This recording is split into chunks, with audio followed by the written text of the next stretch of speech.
Glórias ao Senhor. Abramos nossas Bíblias em Lucas, capítulo 23.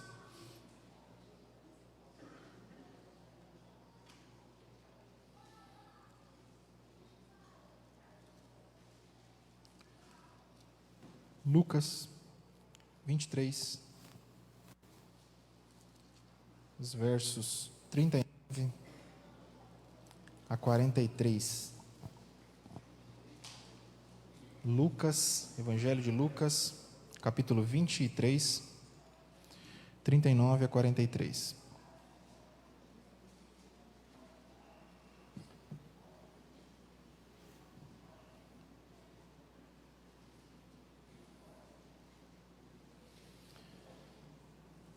Você que está assistindo aí na sua casa, está convidado também a meditar com o Senhor, conosco, a palavra do Senhor.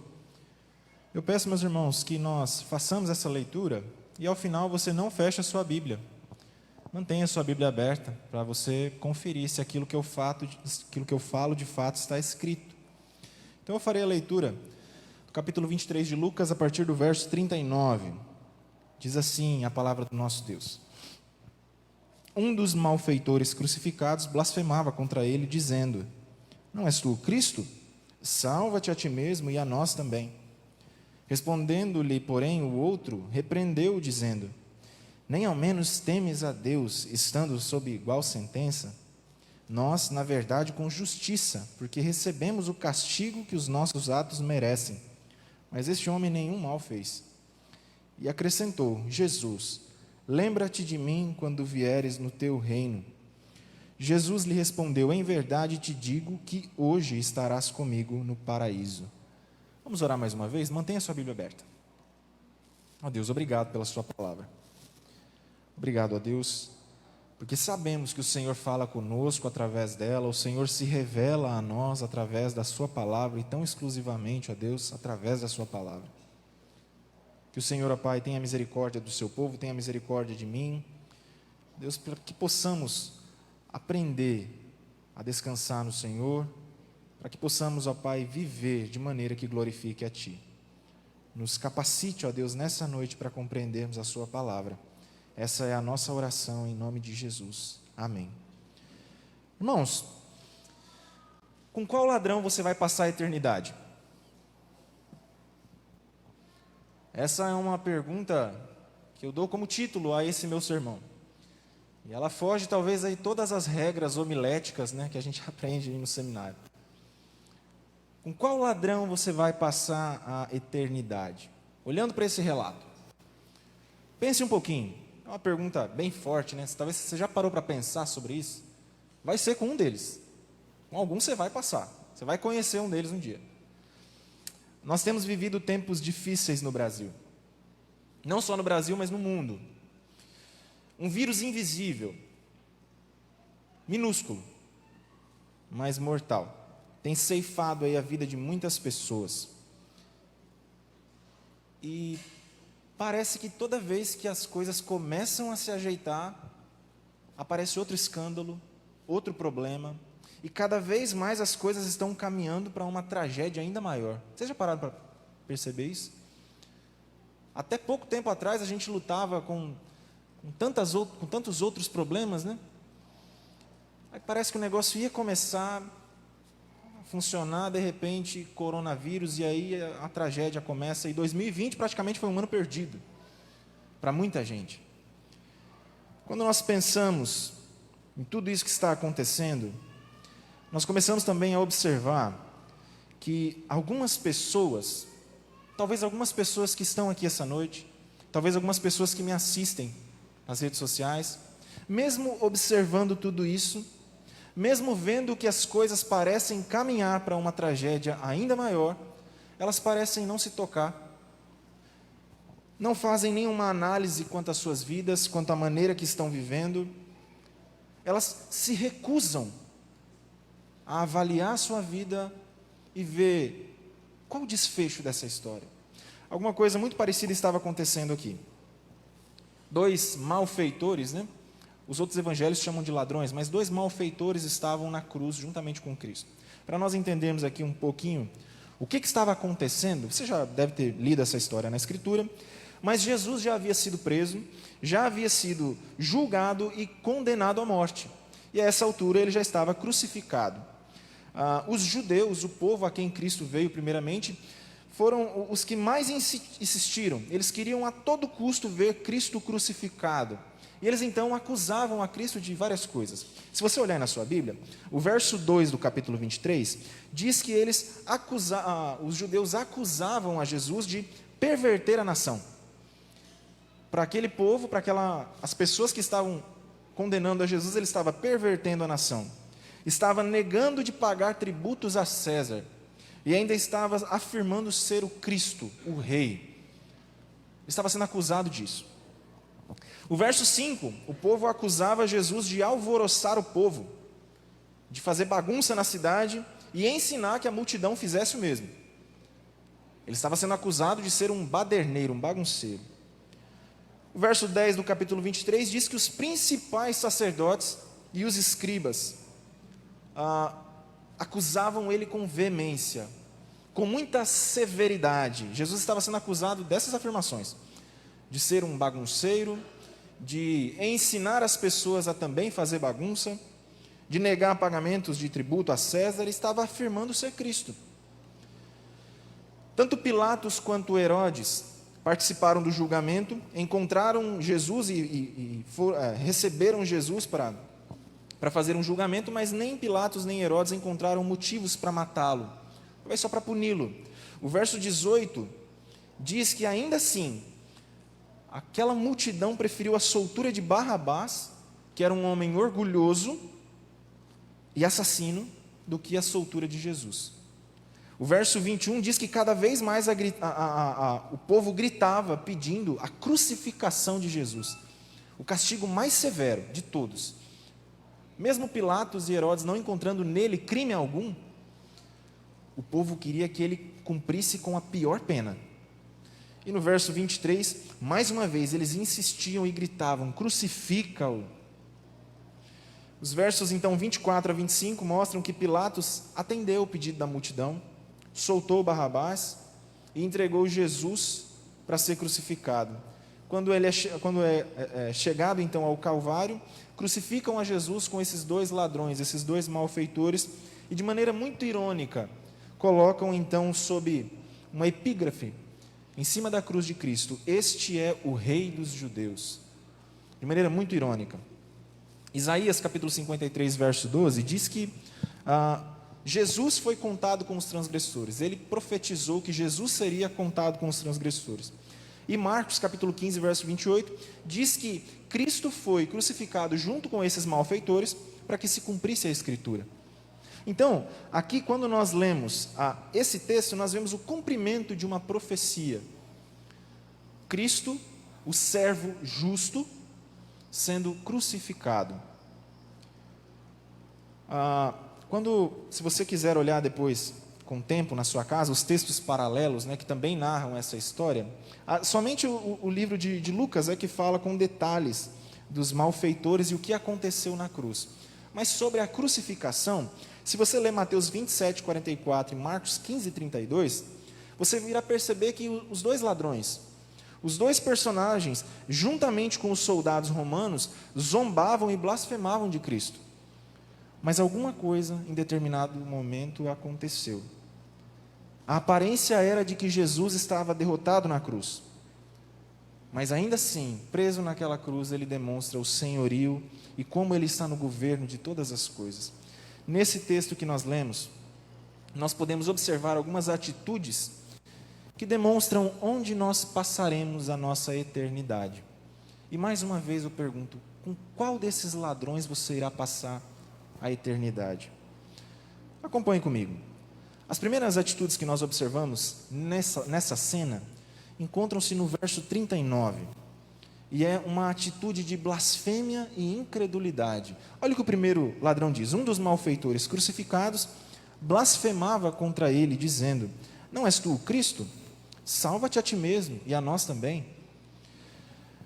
O texto não é muito claro quanto quais eram os crimes desses homens. Mas alguns comentaristas estudiosos do texto dizem que eles eram ladrões violentos. Ou seja, eles cometiam o roubo, né, que é com violência, e não o furto, que é sem violência. Nós não podemos afirmar que seja isso, mas para eles estarem sendo crucificados, eles deveriam ter cometido algo muito grave. E o que nós sabemos é que essa punição severa estava acontecendo com esses 3 homens, Jesus e 2 ladrões ou 2 malfeitores. Ambos, os malfeitores, blasfemavam contra Jesus, mas esse primeiro dessa cena permaneceu insensível até o fim. E primeiramente, esse ladrão incrédulo, ele duvida da divindade de Cristo. Quando ele diz assim, não és tu o Cristo, perceba que ele não estava duvidando de aquele homem ser Jesus. Muitas pessoas pensam que Cristo é sobrenome de Jesus, né? Por exemplo, eu sou Keilo Cavalli. As pessoas pensam que Jesus Cristo é nome e sobrenome. Não é. Cristo é uma função. Aquele homem, quando diz não és tu o Cristo, ele não estava dizendo, não é você aquele que as pessoas estão dizendo que é? Não. Quando ele pergunta sobre você não é o Cristo, ele está falando sobre a identidade de Cristo. Não um simples nome, mas sobre a sua natureza como Cristo. Não é você o Messias, o ungido de Deus, o prometido do Antigo Testamento? Não é você o Filho de Deus, aquele que é um com Deus? Ele duvida da divindade de Jesus. Ele duvida que Jesus possa fazer alguma coisa sendo Deus homem. Essa é a primeira atitude desse ladrão blasfemador e incrédulo. Em segundo lugar, esse ladrão incrédulo, ele tenta a Jesus, ele provoca a Jesus. Além de dizer, não és tu o Cristo? Não és tu o enviado de Deus? Ele tenta o poder de Jesus, e ele diz, salva-te a ti mesmo então. Ainda, duvidando ele ser o Cristo, duvidou que ele possuísse o poder de Cristo. Para ele e para muitas pessoas, Jesus estava derrotado na cruz. O homem que curou os enfermos, o homem que deu vista aos cegos, ressuscitou os mortos, deu voz ao mudo, fez os paralíticos andarem, andou sobre as águas, o homem que fez todas essas coisas agora não podia fazer mais nada, porque estava preso em uma cruz. Essa era a visão de muitas pessoas. Quando nós lemos João, o Evangelho de João, capítulo 1, versos 1 a 4, diz que no princípio era o Verbo estava com Deus e o Verbo era Deus. Ele estava no princípio com Deus, todas as coisas foram feitas por intermédio dele, sem ele nada do que foi feito se fez. A vida estava nele e a vida era a luz dos homens. Ou seja, Jesus, o Cristo, o Filho de Deus que estava no início da criação, sendo um com Deus, por intermédio de quem Deus fez todas as coisas e sem ser por ele nada do que existe seria feito. Ele, que tem o poder da vida nas mãos, sendo ele a luz dos homens. Vocês acham que esse Cristo pregado na cruz não tinha poder de descer da cruz? Vocês acham que o que segurou Jesus na cruz de fato foram aqueles pregos? O ladrão duvida de Cristo, duvida que ele tenha a capacidade de salvar-se daquela morte de cruz. E quando nós lemos o que Paulo escreve aos Filipenses, capítulo 2, versos 6 a 8, diz que Jesus, subsistindo em forma de Deus, não julgou com usurpação o ser igual a Deus. Antes, a si mesmo se esvaziou, assumindo forma de servo, tornando-se em semelhança de homens e reconhecido em figura humana. Olha o que o verso 8 diz. A si mesmo se humilhou, tornando-se obediente até a morte, e morte de cruz. O que segurou Jesus não foi a sua falta de poder. O que segura Jesus na cruz não são os pregos, mas a obediência e o amor à sua missão, o cumprimento da sua missão. Mas não era assim que aquele ladrão via Jesus. Aquele ladrão via Jesus como um homem impossibilitado de descer da cruz. E ele diz, salva-te a ti mesmo, se você é mesmo Cristo. Aquele homem com blasfêmia e incredulidade duvida da divindade de Jesus, duvida do poder de Jesus, e esse homem ainda incrédulo, duvidando da divindade de Jesus, duvidando do poder de Jesus, ele se julga digno de salvação, e ele diz, se és tu o Cristo, salva-te a ti mesmo e a nós também. Ele duvida da divindade de Jesus, duvida do poder de Cristo, mas ele se julga ainda digno de ser salvo. E ele não tinha a ideia de ser salvo para a eternidade. A ideia dele era somente ser salvo da cruz. Me faz descer da cruz se você tem todo esse poder mesmo. Ele sabia os atos que havia cometido. Ele sabia que era um homem deplorável em meio à sociedade. Por isso ele estava ali. Mas, naquele momento, ele, em tom de ironia, pede para que Jesus o salve da cruz. Ele se julga digno de ser salvo daquele momento deprimente. Ele não estava preocupado com a salvação eterna, mas somente de sair daquele momento. Muitas pessoas, meus irmãos, duvidam da divindade de Jesus, duvidam do seu poder, e veem nele apenas um cara legal. Um exemplo a ser seguido, para muitas pessoas, Jesus é simplesmente um cara joia, um revolucionário, um protestante, um homem feminista, um homem que defende as causas dos pobres, simplesmente isso. Não vem Jesus como Deus, não vem Jesus como eternamente poderoso. E ainda exigem que sejam salvas das suas mínimas irresponsabilidades, como se Deus fosse obrigado a perdoar tudo por ele ser amor, e se esquecem que ele também é justiça. Esse ladrão, obrigado, meu irmão, tentou comprar a justiça de Deus, julgando-se tão justo quanto o próprio Cristo. Isso tem muito a nos ensinar, essas características. Essas características nos ensinam muito sobre a eternidade deste malfeitor.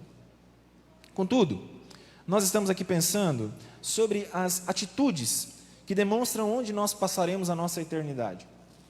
E nós vimos quais foram as atitudes desse primeiro malfeitor, desse primeiro ladrão. As próximas atitudes que nós observaremos são atitudes de arrependimento e fé. Eu peço que você volte a sua Bíblia aí. Volte não, acompanhe comigo nos versos 40 a 42. Diz que então, o outro homem, né? Respondendo-lhe, porém, o outro repreendeu-o, dizendo: nem ao menos temes a Deus estando sob igual sentença? Nós, na verdade, com justiça, porque recebemos o castigo que os nossos atos merecem. Mas este nenhum mal fez. E acrescentou: Jesus, lembra-te de mim quando vieres no teu reino. Irmãos, a Bíblia realmente fala que os dois ladrões blasfemaram e ofenderam a Jesus. Mas em um certo momento o discurso desse aqui foi alterado. Se o primeiro permaneceu insensível até o fim, esse aqui em determinado momento, ele muda completamente o seu discurso. E a gente não pode precisar quando isso aconteceu e nem como. O que levou esse homem a mudar o seu discurso? De blasfemador para agora um crente. Talvez ele podia ter sentido medo de cair nas mãos de um Deus irado, medo da morte talvez, pudesse talvez ter se sentido tocado com a maneira que Jesus diz: Pai, perdoa, porque eles não sabem o que fazem.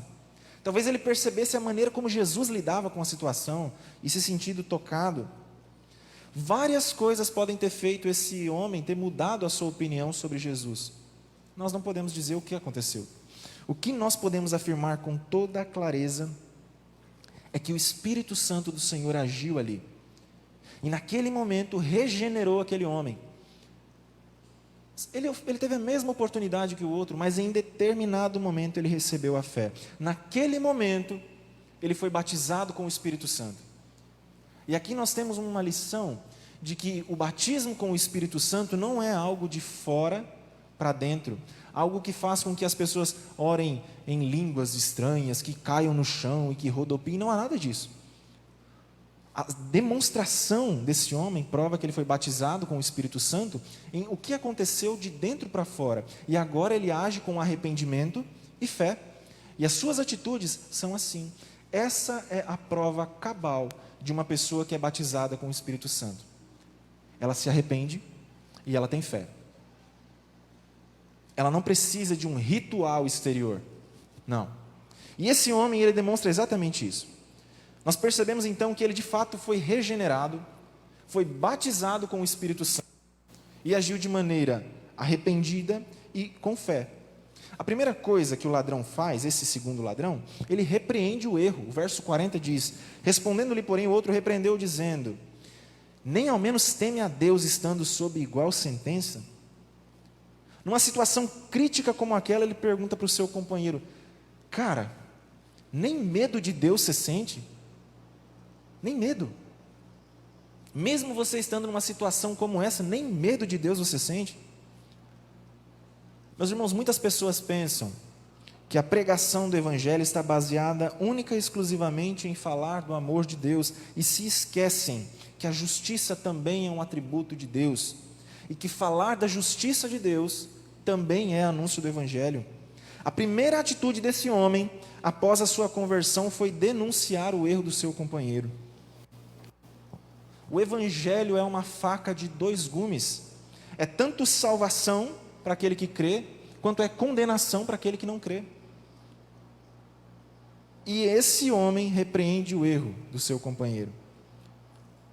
Repreender o erro também faz parte do anúncio do Evangelho. Esse homem, que agora havia se convertido, questiona o seu companheiro quanto ao seu temor a Deus, mesmo na hora da morte.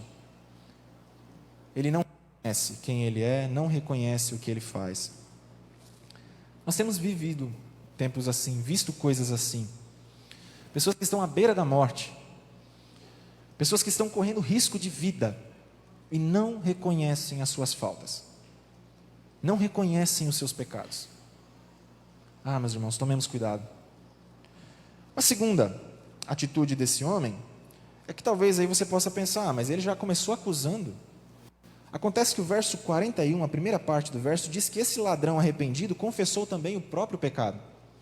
O verso 41 diz assim: nós, na verdade, com justiça, porque recebemos o castigo que os nossos atos merecem, mas este nenhum mal fez. Outra evidência da conversão desse homem é que ele confessa o seu pecado.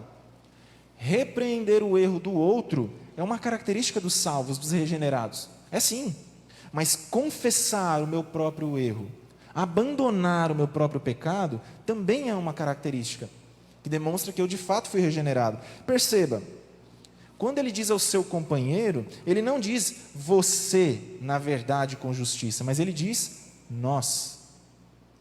Ele se coloca no mesmo saco. Nós com justiça, porque os nossos atos merecem. Nós recebemos o castigo que os nossos atos merecem. Naquele momento ele declarou dizendo que não era justo que Jesus fosse castigado, mas ele e o seu companheiro sim. Jesus era justo. É justo. Ele não merecia estar ali, entregando a sua vida para conceder vida. Gálatas 3,13 diz que Cristo nos resgatou da maldição da lei, fazendo-se Ele próprio maldição em nosso lugar. De fato, meus irmãos, o Filho se fez maldito para que o maldito fosse feito filho. Esse homem arrependido confessa o seu pecado, assume que é justo que ele seja condenado. Ele também confessa a justiça de Cristo, assim como Pilatos nos versos 4 e 22, e assim como Herodes no verso 15.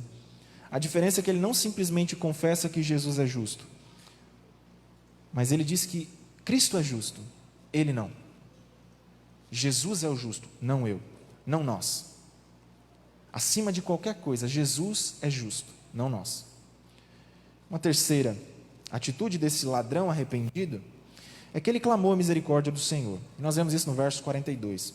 E acrescentou: Jesus, lembra-te de mim quando vieres no teu reino. A terceira atitude desse homem arrependido é orar e clamar a misericórdia de Deus.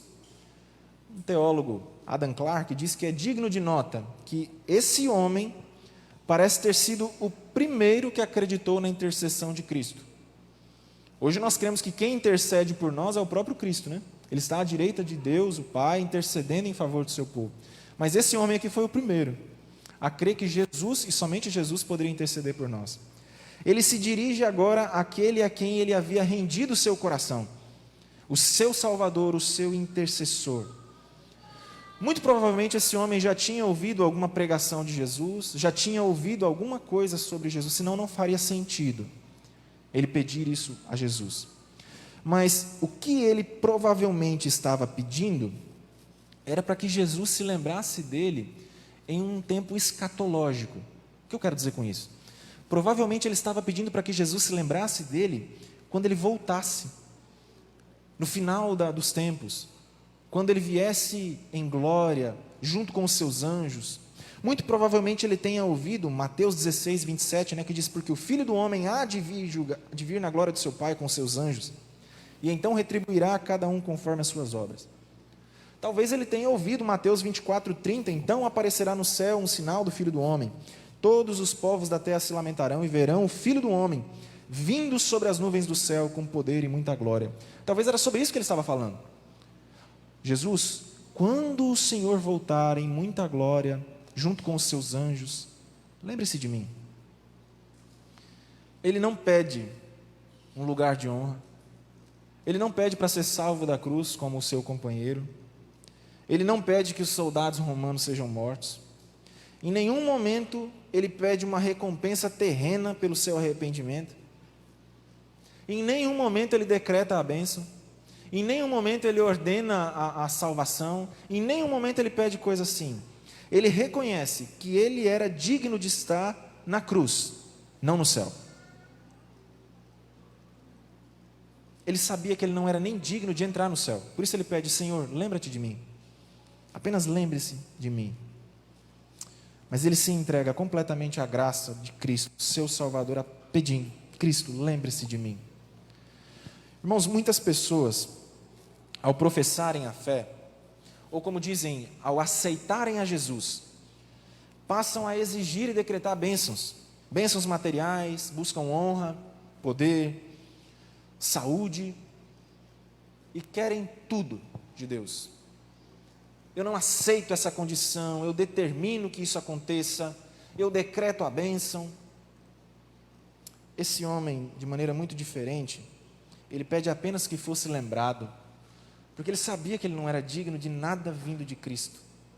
Senhor, tão somente lembre-se de mim, quando vieres o teu reino. Nós temos muitas coisas para aprender com esses dois ladrões, esses dois malfeitores. Mas uma coisa que encerra essa cena é o veredito final de Jesus, que nós vemos no verso 43. Se no verso 42 nós lemos aqui que ele acrescenta dizendo: Jesus, lembra-te de mim quando vieres no teu reino. Observe, quando nós lemos aqui o autor sagrado Lucas, que ele não escreve uma obra desconexa, mas ele escreve uma obra para que faça sentido como o livro como um todo. No capítulo 1, versos 31 a 33, nós notamos qual foi a mensagem do anjo para Maria. E você com certeza já deve ter ouvido também, já deve ter lido essa história. O anjo chega então para Maria e diz: eis que conceberás e darás à luz um filho, a quem chamarás pelo nome de Jesus. Este será grande e será chamado Filho do Altíssimo. Deus, o Senhor, lhe dará o trono de Davi, seu pai. Ele reinará para sempre sobre a casa de Jacó. O seu reinado não terá fim. Talvez esse ladrão não tivesse nem consciência do que estivesse dizendo. Mas ele diz: Jesus, aquele revelado pelo anjo, aquele que é o grande, chamado o Filho do Deus Altíssimo. Ele diz: Jesus, lembra-te de mim quando vieres o teu reino. Aquele a quem o anjo disse que Deus, o Senhor, lhe daria o trono de Davi, o reino de Davi. Aquele a quem o Senhor disse que reinaria para sempre e que o seu reinado não teria fim. Ele diz: lembra-te de mim quando entrares no teu reino. Esse Jesus, revelado pelo anjo a Maria como o rei que reinaria para sempre, não somente pode lembrar do pecador arrependido, como pode também conceder uma sentença real. Se ele é o rei, ele pode dar um veredito final. E qual é então esse veredito? Qual é a sentença que Jesus dá para esse homem? Jesus lhe respondeu: em verdade te digo,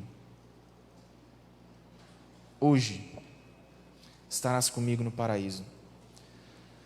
Essa afirmação de Jesus para esse homem na cruz poderia ser entendida como uma declaração jurídica, uma declaração real, o juiz dos vivos e dos mortos, aquele que pode julgar todas as coisas, ele diz: se ele é o rei, solenemente, com todo o poder e autoridade que eu tenho, Jesus diz: ainda hoje estarás comigo no paraíso. Perceba que aquele homem pede uma bênção futura, totalmente remota. Ele pede apenas para que Cristo lembrasse dele quando entrasse no paraíso, e Jesus responde: não será quando, mas ainda hoje. Ele pede então a Jesus que apenas se lembre dele. E então Jesus responde: você não somente será lembrado, mas estará comigo. Não somente uma lembrança boa, mas a presença eterna no meu reino. Essa é a resposta de Jesus para esse homem. É acima de tudo a promessa de estar no paraíso, e algo que nós precisamos entender. Essa expressão paraíso, quando nós olhamos no original, a palavra original no grego, é a mesma expressão que a Septuaginta. Septuaginta é o Antigo Testamento traduzido para o grego. É a mesma expressão usada para Jardim do Éden.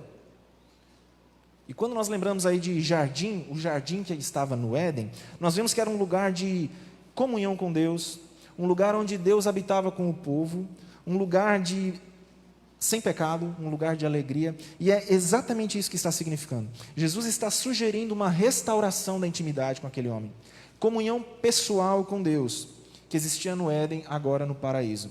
Ainda hoje, a sua intimidade, a sua comunhão, a presença de Deus será plena. Ainda hoje estarás comigo no paraíso.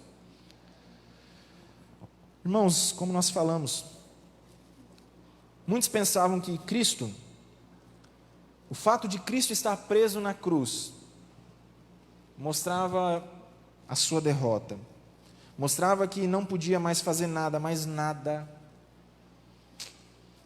Cristo pode todas as coisas. Ali naquela cruz, ninguém pôde impedir de exercer a sua principal função: glorificar a Deus salvando um pecador arrependido.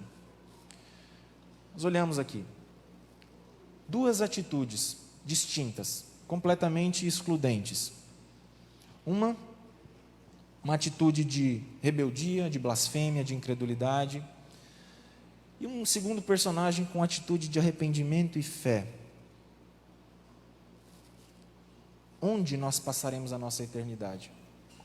Com qual desses dois homens nós passaremos a nossa eternidade? Eu concluo. Jesus respondeu e deu atenção a somente um deles. Você não vê Jesus respondendo ao primeiro, aos ataques feitos a ele. Você não vê. Jesus respondeu somente ao segundo. Também Jesus confirmou a vida eterna a somente um.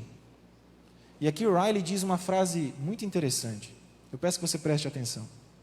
Um dos ladrões foi salvo para que nenhum pecador sinta-se desesperado, mas somente um, para que ninguém seja presunçoso. Um dos ladrões foi salvo. Não se desespere, ainda tem chance. Mas somente um, para que ninguém seja presunçoso. Não espere o final da sua vida. Talvez possa não ser como esse ladrão. Agora, meus irmãos, mais uma vez eu pergunto: com qual desses homens, com qual desses ladrões você irá passar a sua eternidade? Olhando para a sua vida, olhando para os seus pensamentos, olhando para as suas atitudes, com qual ladrão você vai passar a sua eternidade? Você passará com aquele que duvidou da divindade de Cristo, que duvidou do poder de Cristo e que se julgou digno de salvação? Ou você irá passar com aquele que repreendeu o erro, confessou o seu próprio pecado e clamou a misericórdia de Deus? Nós sabemos que este segundo já está descansando com o Senhor, já está descansando na glória com o Senhor. Jesus Cristo, o Rei eterno, pode salvar todo tipo de pecadores, inclusive este homem da cruz, inclusive você, e pode parecer que não, mas inclusive eu. Pecadores deploráveis como nós. Que Deus nos abençoe, meus irmãos, e que possamos avaliar as nossas atitudes, a nossa fé, para que possamos então ter esperança de que gozaremos na eternidade com o Senhor. Quer seja hoje, quer seja amanhã, nós estaremos com Ele. Que Deus nos abençoe. Vamos orar mais uma vez? Ó Deus, muito obrigado, Senhor, pela sua palavra. Obrigado a Deus porque ela nos encoraja a caminharmos com o Senhor, porque ela nos motiva a querermos, ó Deus, estar contigo. Muito obrigado, ó Deus, porque a tua palavra fala aos nossos corações, ela nos confronta, mas para o nosso bem, ó Deus. Muito obrigado porque o Senhor se preocupa conosco, o Senhor é um Pai presente. Muito obrigado, Deus, porque o Senhor nos salvou mediante a morte de Cristo. Essa, Pai, que nós não merecemos tamanha salvação. Obrigado, ó Deus, por tamanha graça. Que o Senhor, ó Pai, nos capacite, nos ensine, ó Deus, a avaliarmos a nossa vida, a avaliarmos, ó Deus, para onde nós estamos caminhando. E que possamos, ó Pai, ter certeza, plena convicção de que estamos caminhando para o encontro com o Senhor na eternidade. Que o Senhor abençoe os meus irmãos, abençoe a minha vida. Que tenhamos todos, ó Deus, uma noite abençoada, uma semana abençoada. Que o Senhor abençoe, ó Pai, a nossa nação com essa novidade, ó Pai, da chegada das vacinas. Que o Senhor, ó Pai, abençoe para que seja algo bom para o teu povo. Oramos, ó Pai, pelos empregos, pelas famílias, por aqueles que estão enlutados e aqueles que estão enfermos. E reconhecemos, ó Pai, que o Senhor pode todas as coisas. Nós clamamos, ó Pai, que a nossa oração seja para a sua glória e não para a realização dos nossos desejos pessoais. Pedimos, ó Pai, que o Senhor nos abençoe nesse dia, para a glória e honra do Senhor Jesus. É no nome dele que nós oramos. Amém.